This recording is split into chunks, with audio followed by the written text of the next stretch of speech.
Então, meninas, e um dos temas que tem trazido, muito debate, muito falatório, muitos memes na internet, inclusive, é um tema que eclodiu mais precisamente no dia 9 de março de 2022, em Planaltina, em Distrito Federal, que foi um caso já deveras noticiado pela mídia, do caso de uma mulher, a esposa de um personal trainer, que manteve relações sexuais com um morador de rua.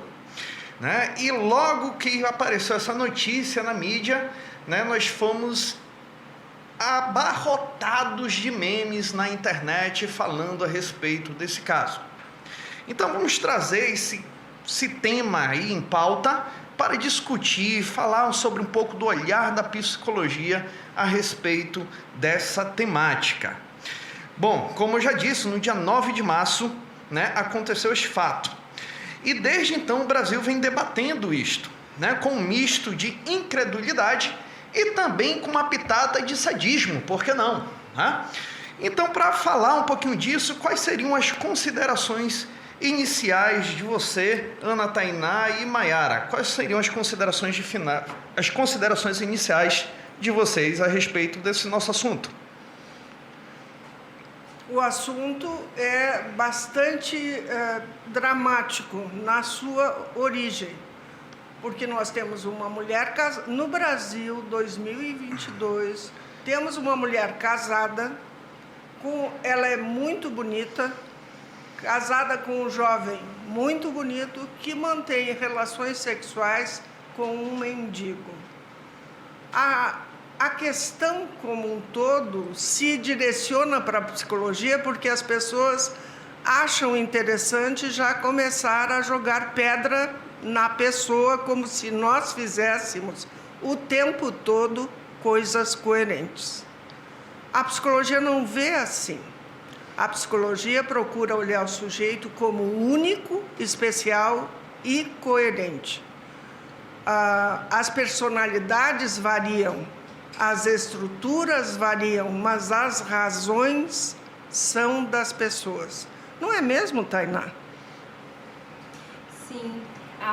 Esse caso, é até difícil achar informações sobre ele, do tanto que ele foi divulgado, do tanto que tem notícia e meme e notícias falsas. Ele caiu no gosto, até como o professor bem colocou, sadismo mesmo. As pessoas usam para tanto atacar a mulher, principalmente, que é de todo, mesmo que o ato até não se tenha a verdade do que aconteceu, e tanto quanto o marido, e também o mendigo Edivaldo, o nome dele, eu acho. Isso, Edivaldo. E atacam, e eles não se sabe o motivo, tem a hipótese de um surto psicótico, saiu um laudo, não sei se é a verdade, como eu disse, é difícil encontrar informações, mas o que eu consegui achar é que tem um laudo de uma possível bipolaridade. Que foi, no meu entendimento, o que mais acolheu essa mulher, porque o primeiro laudo divulgado era de esquizofrenia, o que fica extremamente complicado de sabermos lidar, como essa moça esquizofrênica, casada, bem de vida, com um belo jovem, está passeando na rua para achar um namorado novo. Aí a gente pensa assim, como é que nós, que as pessoas leigas entendem o distúrbio psíquico? Como é que as pessoas conseguem colocar essa pessoa dentro de um nível razoável de personalidade? Como é que esse marido reage? Quem é este mendigo? Nós temos 3 pessoas inicialmente envolvidas e todo o Brasil interessado em saber alguma resposta. De todas as coisas que nós já conversamos, a bipolaridade é a que mais me agrada, em termos de compreensão do ato, se é que aconteceu da forma como a mídia divulga. Se aconteceu como a mídia divulga, bipolaridade se adequa muito bem. Se não foi assim, mais precisamos discutir. Mas aí talvez você pergunte, por que a FAMetro quer me dizer que existe bipolaridade? O que é, afinal, bipolaridade? A bipolaridade é um transtorno de humor que faz com que a pessoa perca a noção de até onde ela deve soltar a sua vontade de fazer as mais espalhafatosas ações e mais, vez por outra, a pessoa imagina que vê algo que não está acontecendo. E aí explicaria alguma coisa. A bipolaridade tem dois extremos, ou a depressão ou a estado maníaco. Mania. Ou a depressão ou a mania. A mania, aparentemente, é este momento que a jovem passa. Porque deprimida ela não sairia de casa, não é isso, Tainá? Sim. Exatamente. E aí tem um ponto também relevante disso que você trouxe, Maiara, e coloco para você, Tainá. Lendo a respeito do caso, um dos pontos interessantes que eu encontrei foi de uma profissional falando que de todos esses 3 personagens que estão envolvidos, né, no caso, seja a mulher, o marido e o morador de rua, todos os 3 personagens, eles precisam de ajuda nesse momento. Né? Então é um momento onde todos os 3 estão passando por algum tipo de sofrimento psíquico, né? Se assim a gente pode dizer. Como que você vê desse ponto de vista da saúde mental envolvendo, né, essa questão dos 3 personagens, Tainá? Primeiro, o que podemos dizer que vai demorar um pouco mais para ele sentir isso, mas que ele vai sentir, que é o caso do mendigo. Que, querendo ou não, ele está sendo uma celebridade, ele está sendo ovacionado, né? Todo mundo gosta, é um mendigo sedutor, é um mendigo pegador, e que isso é bom dentro dessa estrutura de masculinidade. Isso faz bem, mas até que ponto ele vai ser usado, como ele já está sendo, por influências, para ganhar likes? Ele está sendo convidado para podcasts, ele está sendo convidado para festa, até teve uma influência que chegou a beijar o mendigo em vídeo, e tudo isso ele está sendo usado, a imagem dele, para ganhar mídia. Assusta, não é, Tainá? Assusta porque o caso não é para celebridades. Sim. O caso é para internação ou atenção da psicologia. Ele é um homem adoentado e, segundo fiquei sabendo também, ele já está ganhando algumas coisas, até um apartamento. Isso. Um apartamento para frente do mar, no Rio de Janeiro. Isso, professor, nos leva a crer que realmente nós estamos perdendo a noção e a distância que se encontram os nossos valores. Não porque ele fez o que fez, porque ele, de alguma forma, ou ele seduziu, ou ele foi seduzido pela jovem. Nenhum dos dois estava no seu perfeito estado de saúde mental. E sem falar que a situação dele de mendigo é de vulnerabilidade social. É de vulnerabilidade. Então ele entra em contato com essa mulher belíssima, tem relações sexuais com ela e a mídia fica sabendo. Neste momento a gente pensa no marido, porque ele ganha nesse momento o papel de traído, como se eu pudesse fazer uma caixa e entregar para um sujeito a traição. A traição é uma palavra muito fluida, ela não tem começo nem fim. Ela não tem como dizer que eu posso passar de presente para alguém. Eu não posso ser traído, eu posso ser burro, mas não posso ser traído. Isso é um dos pontos interessantes, Maiara, que a gente começa a abordar a respeito do machismo, né? Como que ele se compõe dentro da nossa sociedade. Inclusive, muito vocês bem. Duas, né, tem muito mais propriedade para falar do que eu, né, enquanto homem, mas trazendo essa questão do machismo na nossa sociedade. Né? Então a gente verifica, por exemplo, o quanto que a sociedade, o quanto que a mídia deu de voz para ele, e o quanto que foi falado, por exemplo, na entrevista, né, em que ele deu, relatando detalhes de como é que aconteceu o caso, e muita gente colocando, bom, esse é um mendigo onde ele fala de forma muito articulada, onde ele coloca muito bem as ideias, né, com poucos erros de português, né? Isso já vem em uma situação que me traz a questão do preconceito pelo fato de ser um morador de rua. Então, se é morador de rua, não se tem escolaridade, né? Não tem conhecimento, não tem saber, né? Mas fica muito nítido essa questão do machismo no momento em que ele, na entrevista, ele expõe a mulher, né? E a mulher, ela fica como um objeto, né? Simplesmente ela se transforma num objeto de uso. E o quanto que as pessoas deram vazão para esse tipo de situação dentro da mídia, né? Parece que o fato de ter exposto e ter colocado a mulher, que é uma vítima nesse caso, né, ter sido colocado como objeto, isso fez com que aquilo que a gente falou no início, o sadismo da sociedade ainda ficasse mais aflorado. Né? E as pessoas meio que se alimentavam, né? Tinham um regozijo em relação a isso. Né? Como que vocês conseguem enxergar essa relação do machismo na nossa sociedade dentro desse caso? Eu vejo de maneira bastante preocupada, porque não mudou nada da questão do machismo de quando eu era criança e hoje. Tá tão bem articulado dentro das famílias o fato de a menina dever se cuidar e o menino dever usar camisinha, mas ao menino dever experimentar. A menina deve aprender a fazer a comida e o menino tem que ganhar o dinheiro. Esta questão de diferença de sexos ainda é muito presente.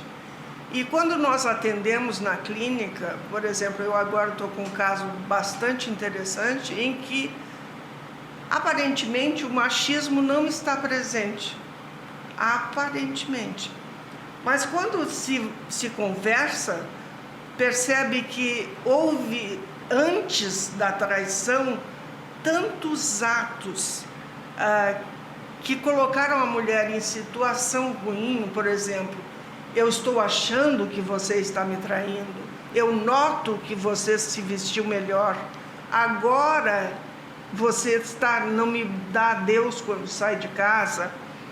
Isto só pode ser uma certeza de que eu estou sendo traído. De novo caímos na traição. Ele ainda não percebeu que, de certa forma, ele empurrou a mulher para lá.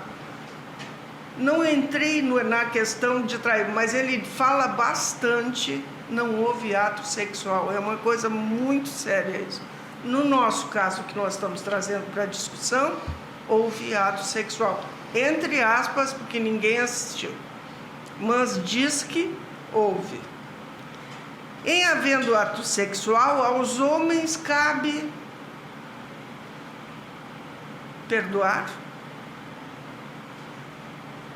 acolher, ficar alheio ao caso, terminar o casamento. Não me interessa mais esta mulher. Todas essas questões caem sobre os ombros dos homens. E neste caso em particular, há muita dor envolvida, muita dor, muito sofrimento, e ao que me parece, as pessoas que estão conversando com os envolvidos ainda não se deram conta que até nós, que somos da psicologia, estamos sendo influenciados por um caso concreto que se acontece todos os dias, o tempo todo, com mulheres e com homens. Muito bom. Tainá, puxando ainda mais esse assunto, pensando no ato, naquilo que aconteceu no dia 9 de março, o marido, né, ao presenciar o fato, né, ele arranca o rival, no caso o morador de rua, do carro, e espanca, né, esse morador de rua. O fato desse comportamento do marido de espancar, né, o seu rival, entre aspas, Isso também não poderia ser considerado um ato machista por parte do marido, uma vez que isso pode ser encarado como uma defesa da honra, o fato de eu estar sendo traído, eu espancar meu rival, meu opositor, e estou defendendo a minha honra? Faz parte da estrutura de gênero, né, que a gente vivencia, como a professora bem colocou. É triste ver que há tantas décadas a gente luta contra e ainda assim, até hoje, vivenciamos essa estrutura, ou melhor, somos impostos a ela, que a gente não escolhe, a gente é imposto. E ela tem consequências tanto para homens, mas principalmente para mulheres. E sim, como eu falei, o mendigo vai ser o que menos vai sofrer nesse início, porque agora ele está aproveitando por ser um homem que seduziu uma mulher muito bonita. E o marido está sofrendo porque ele é o homem que não conseguiu segurar a sua mulher, não conseguiu ser viril o suficiente, porque dentro dessa estrutura de gênero é colocado que o homem ele tem que ser provedor, viril, e que ele é sensato, ele não é emotivo, ele é justo, ele comanda tudo. Quanto à mulher, ela é o oposto, ela é o cuidado, ela é a sensibilidade, é o amor, é tudo aquilo que o homem não pode ser. E tudo que, quando apresenta essas características, ele é julgado. Então, ao não conseguir segurar a sua mulher, ser essa posse, porque hoje pode não ser, algumas pessoas imaginam que o machismo, essa dominação, essa questão de posse, só existe quando alguém fala, é meu ou não, esse é minha mulher. Não, a posse, ela está nos pequenos detalhes. Ela ainda existe. E nesse sentido de posse, ele pode entrar, ele não segurou a mulher dele. Ele não foi homem viril o suficiente para manter o casamento dele. Que é até o que mais leva homens ao tratamento psicológico, ao sofrimento. É a virilidade e o mundo, a vida laboral. Quando ele não tem o trabalho, ele não consegue ser o provedor, ou quando ele ganha menos do que a mulher, isso leva ele a sofrimento. E mais, professor, quando o senhor pergunta se nós estaríamos diante da machismo, estamos sim.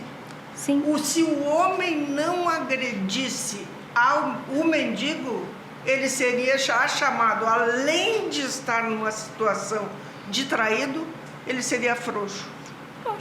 Ele precisa, porque está dentro da estrutura educacional dos lares. Ele não pode deixar por menos, porque senão ele se desvaloriza. Ele mesmo, ele não precisa de ninguém, ele mesmo se desvaloriza.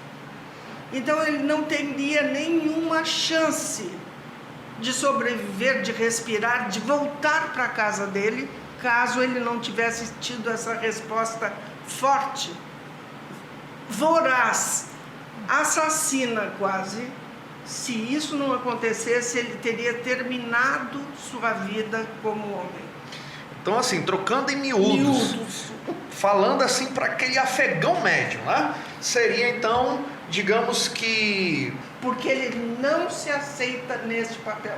Qualquer coisa que fuja dessa masculinidade selvagem, voraz, como a professora colocou, é considerado menos homem. Menos homem. Ele vai se considerando menos homem. Perfeito. E aí, Mayara, eu vou para uma outra pergunta ali, colocar um pouquinho aqui numa sinuca de bico, uma vez que você, além de psicóloga, também é bacharel em Direito. Vamos pensar o seguinte, considerando, né, que a mulher, ela realmente estava numa situação de surto psicótico, considerando essa hipótese verdadeira, poderíamos dizer que houve um estupro de vulnerável nessa situação? Qual a sua opinião? Não, minha opinião não, por favor, não faça isso. Mas a lei diz que sim, poderia ser levado adiante um processo de estupro de vulnerável. Ela não estava no seu juízo, ela não tinha comando da sua personalidade, com certeza. E sem falar a violência, não só no ato, mas a violência que a gente já falou inicial, essa exposição. Não agora, só por ele, mas pela mídia, por incentivar e permitir. Em todo canto está essa exposição do corpo da mulher, da intimidade dela e essa degradação do corpo feminino. Porque quando a gente fala dessa estrutura machista, a gente fala também do lado feminino, que a mulher ainda hoje é considerada um objeto sexual, principalmente quando ela se encaixa dentro desse padrão estético. ela é objetificada. Isso a gente vê nas grandes artistas que a gente tem no cenário, elas são objetificadas para serem famosas. E isso está acontecendo com essa mulher. Ela é objeto e vira piada, vira meme. Esse que é um sofrimento, eu não sei se ela está tendo contato com essa informação, mas quando ela tiver, que o corpo dela está sendo espalhado em toda a internet, ela vai entrar em um grande sofrimento. Com certeza. Sem dúvida, né? E agora trazendo para um aspecto mais filosófico, né, Tainá? Vamos pensar um pouquinho sobre a banalidade do mal da Hannah Arendt. Bom, ela foi uma judia, né, onde ela fez uma análise a respeito de um julgamento de um nazista. Né? Então veja bem, uma judia, onde ela analisou um julgamento de um nazista. E ela, nessa análise, se posicionou contra a pena de morte, né, que foi dada a esse nazista. E nessa análise, ela escreveu, né, a respeito da banalidade do mal. Né? Então, nessa obra, essa filósofa, ela falava da massificação da sociedade, onde criou-se uma multidão incapaz de fazer julgamentos morais, uma razão pelo qual explica por que se aceita e se cumpre em ordem sem se questionar. Né? Então, pensando, né, de uma forma geral, nessa sua obra, né, a Hannah, ela falava que o mal, ele torna-se um ato banal, uma mera execução de técnica de ordens a partir do momento em que o homem ele não pensa, ele não raciocina sobre os atos. É como se ele transferisse a responsabilidade dos seus atos para um outro, para um chefe maior, para um Estado. Né? Como que a gente pode verificar essa questão da banalidade do mal aplicado dentro desse caso? A gente pode começar com esse mesmo pensamento que a gente está fazendo sobre o machismo e como ele está estruturado. A violência, quando a gente fala violência de gênero, sempre lembramos da violência física. Mas a violência de gênero está em todos os aspectos sociais, em todos os ambientes da sociedade. Então, e ela faz parte disso, porque quando a gente vai compreender essa banalidade, é o mal que se torna banal, que se torna comum. É o que se torna parte do cotidiano. E é o que acontece dentro do machismo. Expor ou objetificar o corpo feminino é parte do nosso cotidiano. Não é algo que a gente faça porque a gente pensa. Nós não pensamos. Nós olhamos para uma mulher e vemos o corpo dela. E no sentido sexual mesmo, objeto de um pedaço de carne, como usam, porque é o que acontece. E então, ele entra nesse caso, e dentro de todo esse contexto, como essa violência massificada que ficou na internet, porque estamos rindo, estamos fazendo meme, compartilhando trechos da fala de um homem que está cometendo uma violência, porque pode se enquadrar como violência o ato, mas o que ele está falando é violento. Mais violento. É violento porque está sendo consciente dele e também de quem está ao redor dele, rindo e fazendo mais perguntas, pedindo mais informações. Então, é naturalizado, não é um ato pensado, é o que nos foi ensinado e nos é aceitado porque alguém ensinou. Exatamente. Está errado, mas todo mundo faz, todo mundo pensa. Então, está sendo essa massificação do mal, porque faz parte essa estrutura machista de diversos outros comportamentos que geram sofrimento. Não só nas mulheres como nos homens, mas que tem como a principal vítima as mulheres.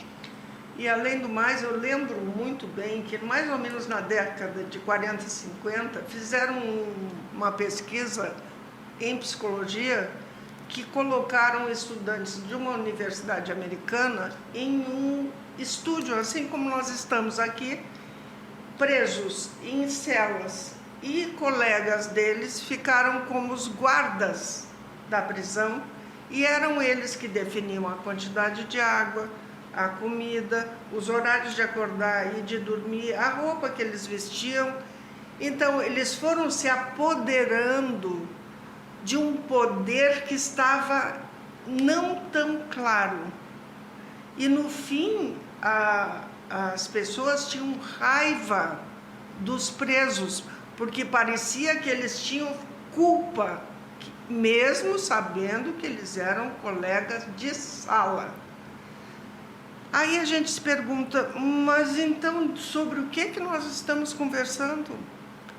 O que nos leva a crer que os homens são bons? Nós não somos bons.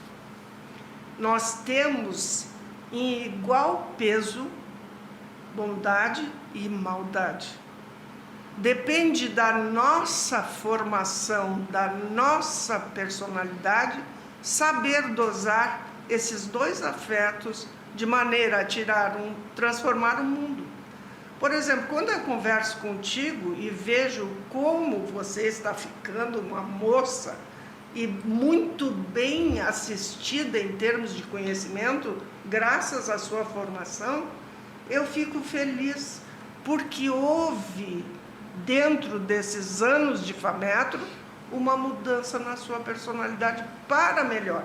Não que você tenha mudado a sua estrutura, mas você tem uma outra forma de entender a maldade que nos cerca, porque ela está ao nosso lado. E até, se eu não me engano, é uma frase da Arendt, que eu não vou falar exatamente, mas no sentido de que está na nossa escolha, mesmo quando a gente se obtém, diz não vou escolher, vou ficar em cima do muro, isso também é maldade. Então é uma escolha e é uma maldade quando diante de uma situação a gente escolhe ficar sem neutro. É maldade. Está ali, a gente está fazendo com que aquilo perdure. Perfeito. Pois é, e hoje aqui, quando a gente vem conversar sobre esse assunto, nós estamos tentando dizer não. Não é isso que nós esperamos da sociedade. Nós temos que dar o alerta. A psicologia tem obrigação. Nós sabemos que a personalidade não se muda, mas o comportamento, sim. Com certeza. Posso fazer só Tá. Só finalizando, completando o que a professora Mayara falou, que a psicologia tem esse papel e é fundamental que a gente ponha assim as pessoas para pensar. Que essa banalidade do mal, ela acontece quando a pessoa se tira do pensamento, não quer pensar, não quer ter o trabalho de pensar. E a gente tem que pensar, sim, no que a gente está assistindo, no que a gente está ouvindo, lendo, compartilhando. E onde é que a gente está? Com quem é que a gente está convivendo? Porque essas estruturas opressoras, elas sobrevivem disso, de não pensar, de não querer falar, de sempre ignorar o que está doendo e vai continuar doendo e a gente vai indo e gerando cada vez mais sofrimento. É isso. É verdade. Nós não podemos nos abster de falar. A psicologia, a FAMetro, nós todos somos responsáveis. Até os meninos que estão aqui filmando a gente. Eles são responsáveis porque eles mostram que nós estamos indo bem ou não. A afeição das pessoas é importante. É uma forma de agressão também. Muito obrigado. Legal. Tainá, Mayara, faço a despedida de vocês. Até breve aos nossos ouvintes. Até breve. Até a próxima. Estaremos com vocês sempre que for possível. Mais uma vez, meu muito obrigado de coração, Ana Tainá, nossa egressa do curso de Psicologia, hoje a nossa RT da Clínica de Psicologia da Cachoeirinha, Mayara de Effenbach, nossa professora também responsável pela Clínica de Psicologia aqui da sede da FAMetro. Muito obrigado de coração a vocês duas. Foi um tema muito bem debatido, adorei a nossa conversa. Esse foi apenas o primeiro episódio de tantos outros que nós vamos fazer aqui no web do FAMetro. Não se esqueçam, curta aí o nosso canal, dê o seu like, ao final também deixe o seu comentário a respeito de assuntos que você gostaria que a gente debatesse em programas futuros. Coloque aí sugestões de temas, participem, nos dê ideias, façam perguntas e nos vemos na nossa próxima semana, nesse mesmo bate-canal. Até mais, pessoal!